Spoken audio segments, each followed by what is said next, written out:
रूप तो कर बताया। तो अब जैसे मान लीजिए इंद्र है, वेदांत के हिसाब से इंद्र मुख्य रूप से हाथ के बने। कर्म जो क्रिया जो होती है मुख्य रूप से हाथ के द्वारा किया जाता है, इसीलिए इंद्र देवताओं के राजा भी माने जाते हैं।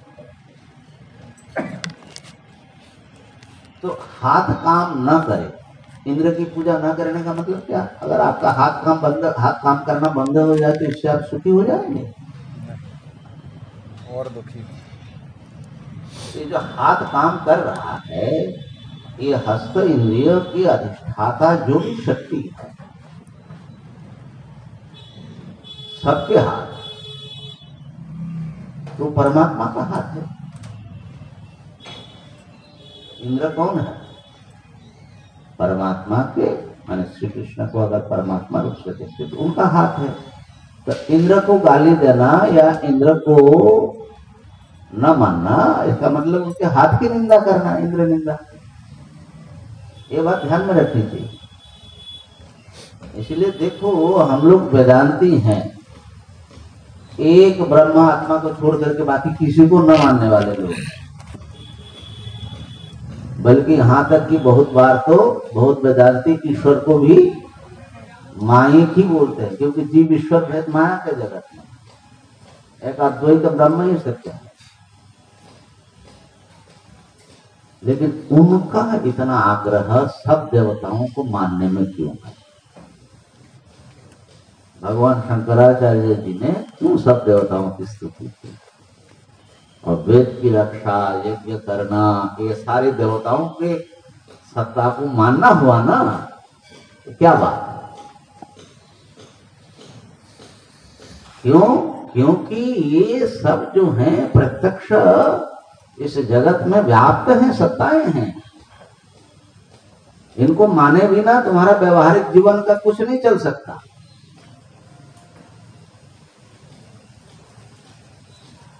आपके शरीर के एक एक अवयव के एक एक अधिष्ठात्री देवता है।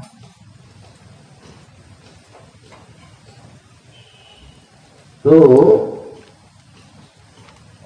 गोवर्धन लीला का खाली इतना ही तात्पर्य हमको लगता है, एक तो सब विभिन्न देवताओं के ऊपर एक सुप्रीम है, आई एम द सुप्रीम, भगवान ने ये संदेश दिया।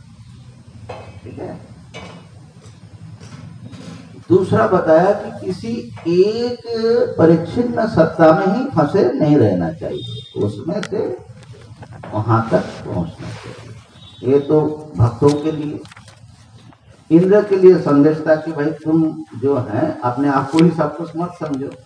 माने भगवान की कोई भी लीला का ना बहु अलग अलग सब पक्षों में अलग अलग तात्पर्य होता है। एक काम करते लेकिन 10 जगह मैसेज चला जाता है। तो इंद्र के लिए अलग मैसेज है, और भक्तों के लिए ये भी मैसेज है कि जो परम सत्ता के अधीन है वो स्वयं जिनकी रक्षा कर रहा है, उनको कोई भी देवता या कोई भी शक्ति उनका कुछ नहीं बिगाड़ सकता।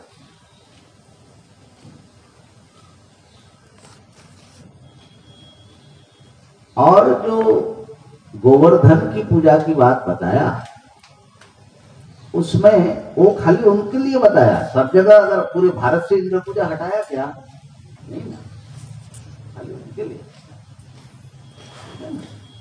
तो इंद्र की पूजा तो करते थे ये लोग, लेकिन जो प्रत्यक्ष गोवर्धन पर्वत है, प्रकृति है, जहां से सब कुछ उनको मिलता है, गायों का, उसका, उसको बिल्कुल वो अनदेखा करते थे। तो अपने प्रकृति से जुड़े रहो। ये सब संदेश हो सकता है, और भी संदेश होगा, लेकिन इसका खाली इतना अगर अर्थ लगाया जाए कि भाई ना इंद्र की पूजा करो, न जो है सूर्य आदित्य की पूजा करो, न रुद्र भगवान शिव जी की पूजा करो, न ब्रह्मा जी की करो, खाली श्री कृष्ण माने परिच्छिन्न जो रूपवान मूर्ति है उनकी पूजा करो, तो श्री कृष्ण की बात का विरुद्ध। जो भगवान कहते हैं गीता जी में ये सब जगह मेरी पूजा करो विभूति में, जद जद विभूति मत सत्वम।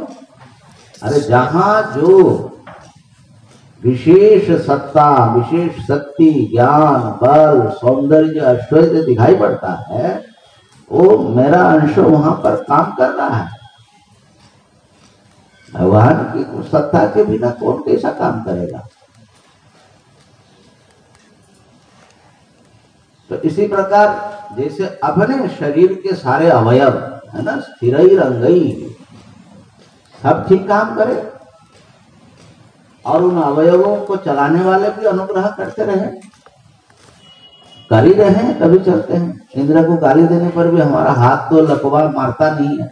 इंद्र तो इतने उदार तो है जो लोग गाली दे रहे हैं उनका भी काम कर रहे हैं। जो नास्तिक है, बिल्कुल कुछ भी नहीं मानता है, उनके भी आंखें काम करती है और हाथ काम करता है। तो इस प्रकार से इन देवताओं की, अब इंद्र जो है वर्षा के भी देवता है, वो सब बातें हैं। बल्कि वेद में सबसे ज्यादा जो सूक्त रचना हुई है, मंत्र ऋचाएं, वो इंद्र की, इंद्र मुख्य है ना। इंद्र के और भी स्वरूप, इंद्र अंततः उपनिषदों में परमात्मा के रूप में देखा गया है।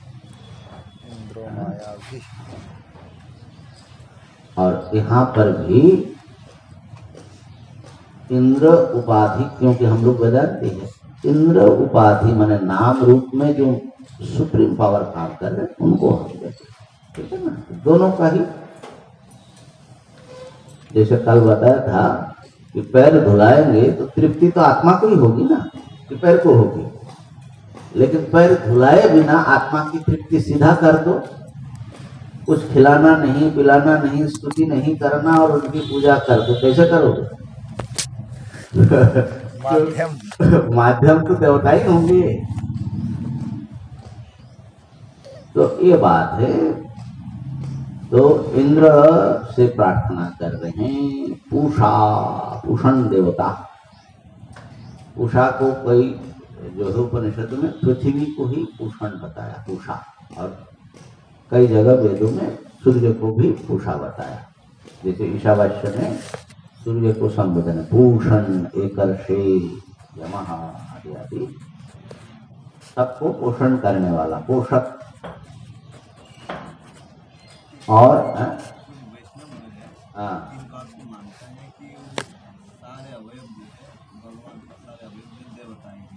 इसलिए हम किसी भी देवता को अलग से नहीं पूछते, यदि भगवान कैसे करो ना, हमको दिखाइए करके ना, किसी व्यक्ति में दिखाइए पहले। उनको समझ ही नहीं है कि भगवान की विशालता क्या है। तो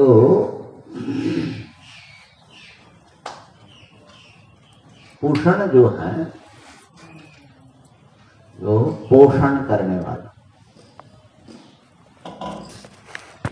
अच्छा, ये पोषण क्या होता है? पोषण, पालन तो समझ में आता है, पोषण क्या होता है? पालन और पोषण दो चीज है ना। माता पिता बोलते हैं कि बच्चे के पालन पोषण,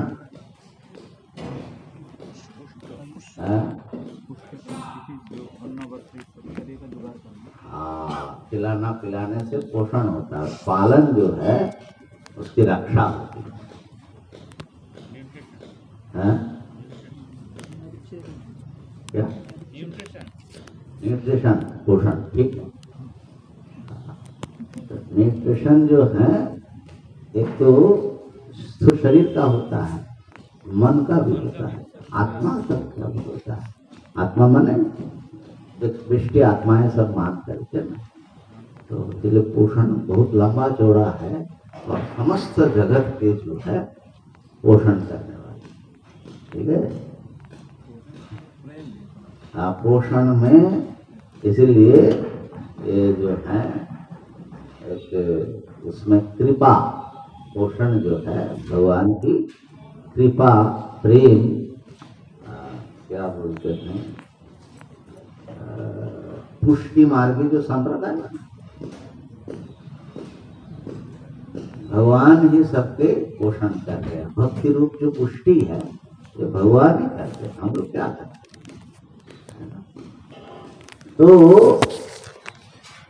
तो चाहे सूर्य भगवान हो, चाहे ये विश्व पोषक जगत पोषक परमात्मा, तो उषा मानो और दोनों मानो, वो हमारे स्वस्ति का कारण बने, हमारा स्वस्ति करे। और उनका विशेषण है विश्ववेदा, तो सर्वज्ञ है, ये तो अच्छी तरह घट जाएगा। ज्ञान के द्वारा भी वही पोषण करते हैं, पोषण। स्वस्ति नस्ताक्ष, ये जो ताक्ष है गरुड़ जी को बोलते हैं ताक्ष। गरुड़ भी वैदिक देवता हैं और अरिष्ट ने में ही, वो तो अर्थ तो बता दिया। तो ये गरुड़ जी जो हैं ताक्ष, उनका एक नाम और है सुपर्ण। सुपर्णो गरुत्मान एकम सद विप्रा बहुधा वदंती, उसी दिशा में आया ना। इंद्रम यमम मातरिश्वानवाहो सुपर्ण गरुत्मान। गरुत शब्द जो है पर्ण अर्थ भी होता है पंख, जिनके पंख बहुत सुंदर, बड़ा मजबूत। गरुत्मान माने पंख युक्त, ऐसे गरुड़ जी। और अरिष्ट के लिए जो चक्र के समान है, अरिष्ट नाशक है, विघ्न नाशक है, ऐसा माना जाता है। गरुड़ जी सांप खाते रहते हैं।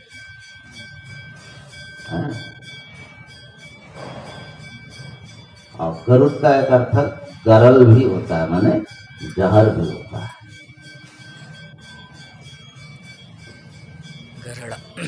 तो गारुड़ विद्या है, सर्प विद्या एक अलग है, गारुड़ विद्या एक अलग है। गारुड़ विद्या होते हैं किसी भी प्रकार का जहर को कैसे उपशम किया जाए। गरुड़ जी का मंत्र भी काम आता है, बोलते हैं विष उपशम। सर्प विद्या तो कौन सा जहर क्या काम करता है, किसी को मारना हो तो कैसे करे, या जहर का भी नाना प्रकार औषधि में उपयोग होता था। इसलिए सर्प विद्या ये एक प्रकार के हमारे जो वेनम होता है, ये आजकल भी बहुत बड़े बड़े रिसर्च होते रहते हैं। देखो ना, हार्ट का बीमारी हुई तो बोलते कि सांप के जहर से उसका दवा बना। तो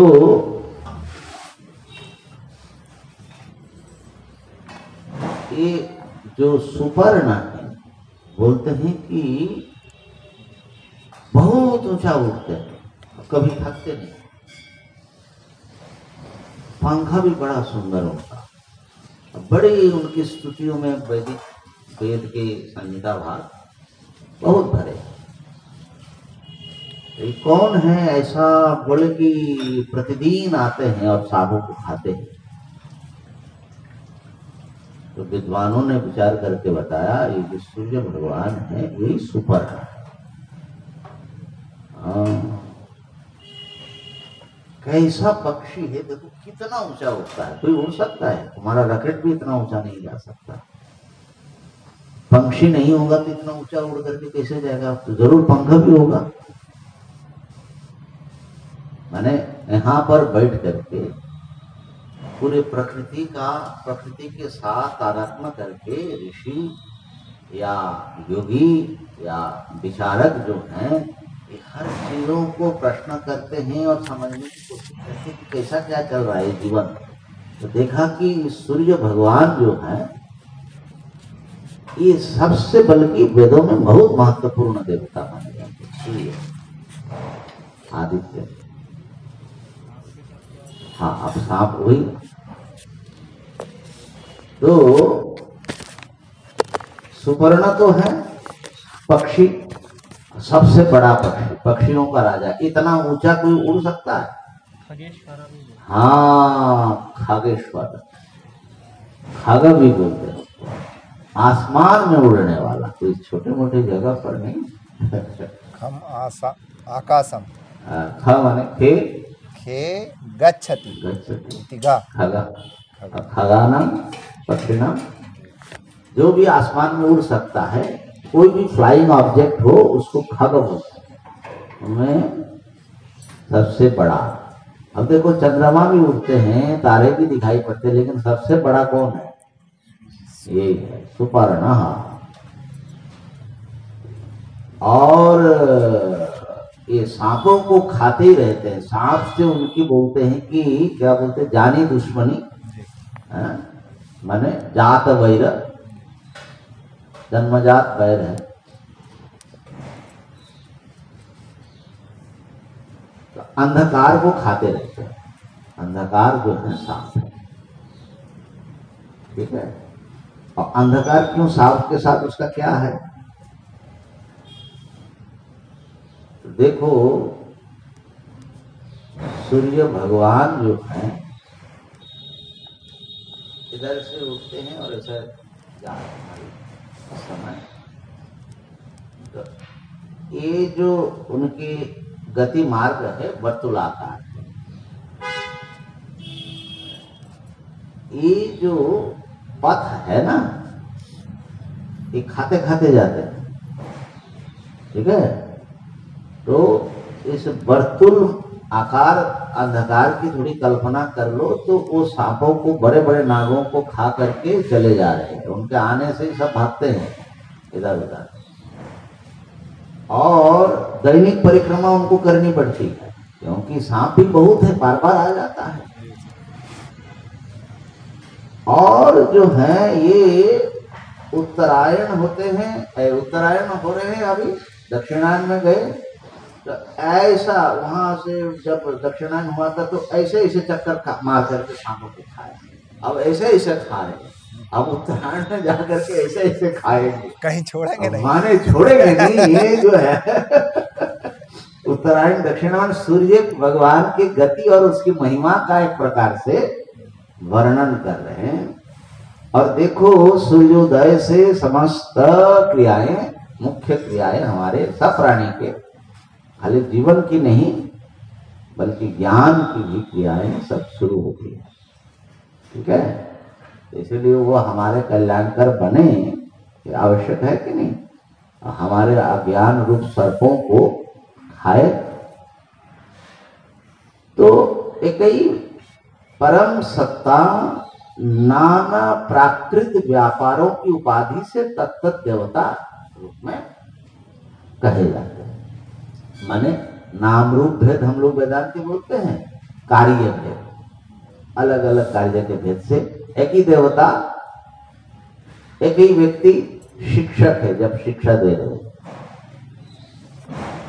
प्रवक्ता है जब वचन भाषण दे रहे, और पाचक है जब रसोई बना रहे, ठीक है ना। कार्य भेद से एक ही व्यक्ति अलग अलग रूप लेते हैं कि नहीं, नाम अलग अलग होते हैं कि नहीं।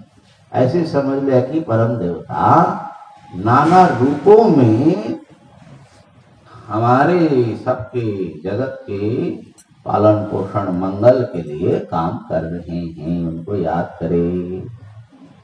ताक्षः, गरुड़ की बड़ी पुराणों में भी बड़ी चर्चा है, अब उस सब कथा में हम नहीं जाएंगे। स्वस्ति नो बृहस्पतिर दधातु, बृहस्पति जी तो देवताओं के भी गुरु हैं, ज्ञान के गुरु तो है ही हैं, देवताओं के पुरोहित भी माने जाते हैं। तो बृहत बृहस्पति समस्त वेद ज्ञान रखने वाले और देवताओं को भी मार्गदर्शन करने वाले जो ऐसे देवगुरु हैं, वो भी हमारे कल्याण करे, स्वस्ति करे। तो ये तो शांति मंत्र के अर्थ हो गए। अब आइए मांडुक्य उपनिषद। आपके हाथ में जो है वो भाष्य से शुरू हो रहा है ना, तो ऐसा करना, मांडुक्य मूल मंत्र हम पहले पढ़ाए, सारा मूल जो है इकट्ठा कर 12 ही मंत्र है, खाली मांडुक्य उपनिषद का कारिका तो ठीक है जहाँ है। पहले हम लोग उपनिषद अध्ययन करेंगे, उपनिषद का सामान्य अर्थ समझेंगे, फिर भाष्य के आधार पर पढ़ेंगे और जहां आवश्यक होगा, कई जगह आवश्यकता पड़ेगी और अच्छी चीजें हैं, वहां से आनंद गिरी को हम उठा लाएंगे आपके लिए। फिर कारिका का भाष्य से, तो इस प्रकार से एक क्रम चलेगा। मांडुक्य कारिका की बड़ी महिमा तो विद्वानों में है, लेकिन प्रायः उपनिषद की महिमा जो है ये थोड़ा सा पीछे चला गया। उपनिषद की उपनिषद जो है वो सेकेंडरी हो गया अध्ययन जगत में। उपनिषद जो है सबसे महत्वपूर्ण है। कारिका तो उसका व्याख्यान है, भाष्य तो उसके व्याख्यान है। ज्ञान तो उपनिषद से होगा, ब्रह्म विद्या। और मांडुक्य उपनिषद की महिमा इतनी है, जहां पर मुक्ति उपनिषद में 108 उपनिषदों का राम जी ने हनुमान जी को सुनाया, उसके सब महिमा और ये सब भगवत विवरण दिया। तो वहां बोलते हैं कि मांडुक्यमेकमेवालम् मुमुक्षूणाम विमुक्तये। देखो, मुमुक्षु के लिए एकमात्र एकमेव अलम पर्याप्तम, उनकी मुक्ति के लिए, मुमुक्षु को मुक्त करने के लिए एकमात्र मांडुक्य ही पर्याप्त है। कितना महत्व की दृष्टि से देखा होगा। और गौड़पादाचार्य जी इतने सब उपनिषदों के रहते हुए खाली मांडुक्य परिकारिका क्यों रहता? इसका भी तो कारण होगा, ठीक है ना। और एक बात बता दे, असल में ये ओंकार निर्णय है। सन्यासियों की जो साधना है ओंकार, और ओंकार के अर्थ का विशेष रूप से विशिष्ट प्रक्रिया से चिंतन करना, वो मांडुक्य ही उसका मुख्य आधार है। इसलिए सन्यासियों का मैं समझता हूँ ये सबसे अंतरंग उपनिषद है, और है खाली 12 मंत्र। सभी उपनिषदों में देखा जाए तो सबसे छोटा ही माना जाए।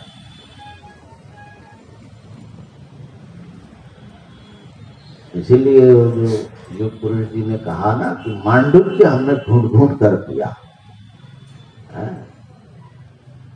सब पढ़ो, लेकिन मांडुक्य जो है ढूंढ ढूंढ कर पीना चाहिए। तो कारिका में लोग जल्दी इसलिए चले जाते हैं कि कारिका का अर्थ इंटेलेक्चुअली फट से पकड़ में आ जाता है मांडुक्य कारिका का, लेकिन उपनिषद, मूल उपनिषद के मंत्र झंझटिया मालूम पड़ती है, समझे? हमको गुरु जी शाश्वतानंद जी महाराज थे ना, तो वो बताते थे, देखो क्या पता नहीं, किसी से शायद हम उपनिषद लगाने की सोच रहे थे, ऐसा किसी पंडित से। पंडित लोग सब समर्थ है बनारस में, ज्यादातर व्याकरण न्याय के बल पर ही लिखते हैं, लेकिन फिर भी ठीक है। तो बोले कि ब्रह्म सूत्र ठीक है, चित सुखी अद्वैत सिद्धि ये सब ठीक है, उपनिषद जो है ना। बोले क्यों गुरुजी, उपनिषद में क्या है? बोले उपनिषद में एक एक शब्द का भाष्यकार अर्थ बताते हैं। तो बोले हम जो किसी पंडित से पढ़ने गए, अच्छे पंडित थे, मैंने उनके जमाने की सोच लीजिए, बोले ये सब क्या पढ़ना है भाष्य से, चलो चित सुखी पढ़ो। मैंने वहां पर क्या है, चित सुखी खंडन अद्वैत सिद्धि में विचारों में एक तारतम्य है, और उपनिषद में क्या है, माने एक लय है।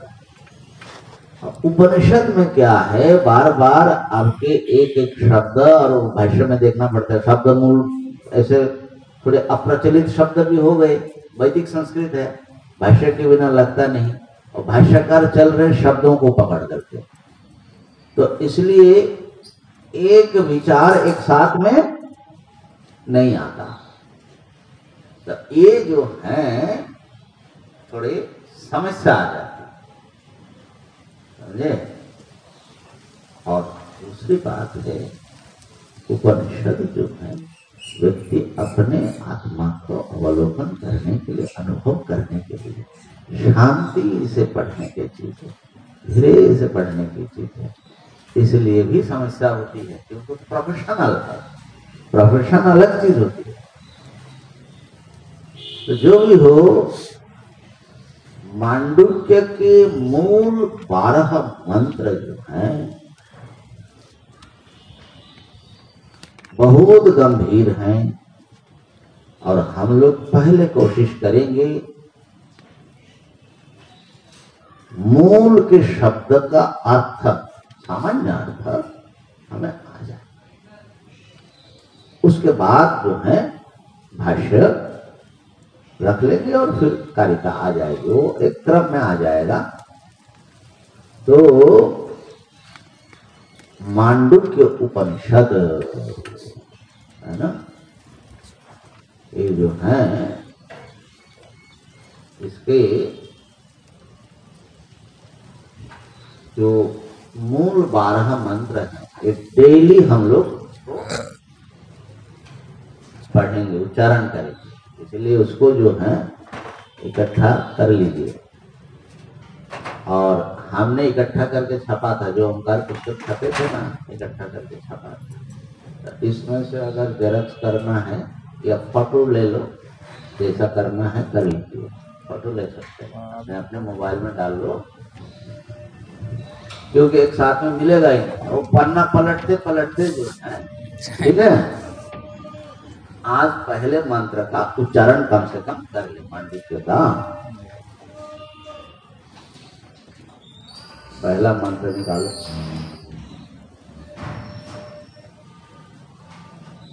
निकला? ओम इत्येतदक्षरमिदं सर्वम्, ओम इत्येतदक्षरमिदं सर्वम्,